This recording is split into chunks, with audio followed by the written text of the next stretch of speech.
I don't know about all of you, but when I was a filly, I loved camping. Not that my parents took me out camping very often. Not after the incident.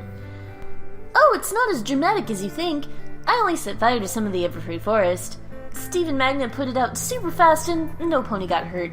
But after that, my parents didn't really take me out camping very often, so I just slept outside in the clouds and pretended I was camping. It was a lot of fun and even better than camping because the clouds were way softer than the ground. But these days, going out into the wilderness and roughing it in the forest isn't really a treat for foals. It's everyday life, which is a problem because if the cold or the rain doesn't freeze your butt off and possibly kill you, then the nasty monsters and raiders definitely will. That's why I'm going to teach you how to build a shelter, one that looks, from a distance, like a big pile of trees and wood. You should probably only try building the shelter near other trees. It might look a little odd to have a pony house-sized pile of leaves in the middle of the desert. Where would you even get all of those materials in the desert? Are you carrying them around with you? Wow, you must be super strong! You're probably going to say, Ditzy, we can't sacrifice the time it takes to build these shelters. It already takes forever to travel from point to point. It just takes too long.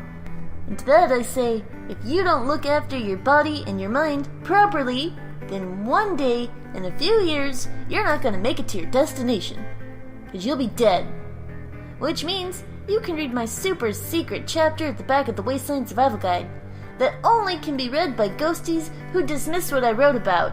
It's basically just a page saying, I told you so. Also, I blow another raspberry at you because I'm still immature. Alright, now, this first part is really important, and it's something almost every pony forgets. Even if you're not going to build the rest of your shelter, you have to build a frame to sleep on. It's so important you get your body elevated, or the earth is going to suck all of the heat from your body.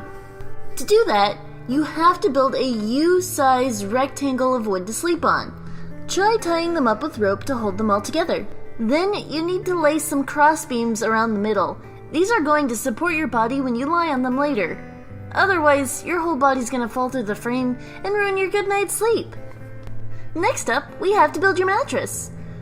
You start by laying some sticks down the length of your frame, and finish by getting as many of the biggest, driest leaves you can find and laying them down on the frame until your bed is super springy and comfy.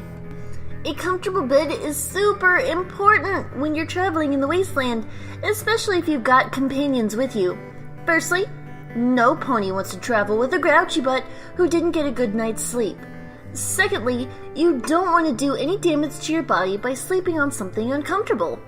At first, you might think you're tough in a bad situation, but years of sleeping improperly can warp and damage your body until you're no use to anyone, let alone yourself.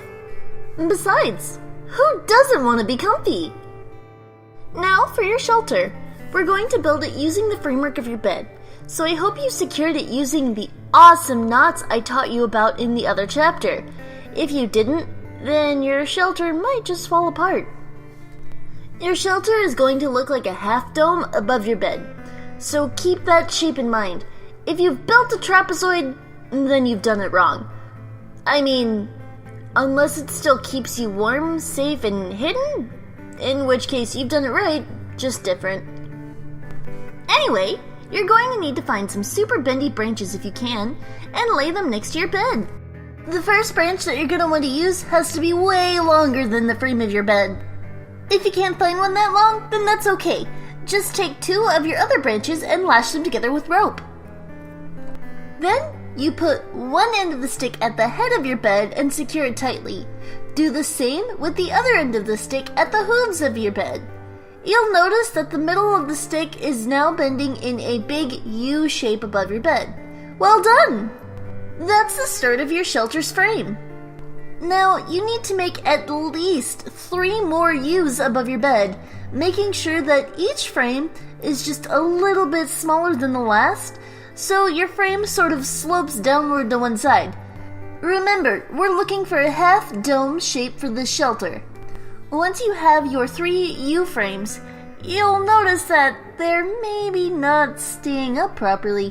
They're leaning slightly to the sides, maybe leaning against each other, so you should try to make some braces or crossbeams. You lash those to the side of your bed on the side closest to the smallest U-frame.